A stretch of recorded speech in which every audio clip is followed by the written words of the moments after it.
እንዴ ድህነት ካለብህ ለምን ትስቃለህ? ገንዘብስ ከሌለ ለምን ጥሩ ልብስ ትለብሳለህ? ይሉኛል። መልክ ችግርህን መሸከም የለበትም። እወጣለሁ፣ ንጹህ ልብስም እለብሳለሁ። አይደለም ሐሰተኛ ሕይወት ስለማልኖር፣ ነገር ግን ችግሬን ፊቴ እንዳይቆጣጠረኝ ስለማልፈቅድ ነው። ዛሬ ባዶ ኪስ ሊኖረኝ ይችላል፣ ነገር ግን ክብሬን አልቀብርም። ሌሎቹ ደግሞ ይህ ሰው ይስቃል፣ ጥሩም ይለብሳል፣ ምናልባት ችግር የለውም ይላሉ። እነሱ የማያዩት ግን ብዙ ነገር አለ። ይህ ፈገግታ የተሸከመው ታሪክ አለው።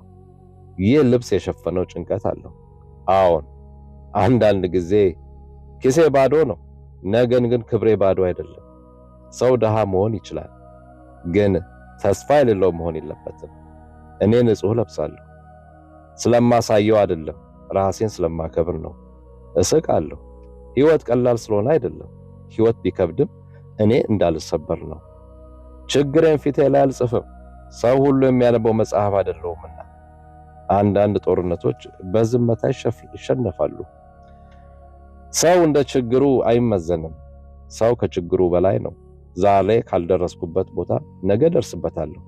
ስለዚህ እንዲህ እላለሁ፣ ንጹህ ልበስ፣ ራስን አክብር፣ ፈገግታህን አትጣ፣ ሐሰት ሕይወትን አትኑር። ነገር ግን ችግርህን እንዲገዛህ አትፍቀድ።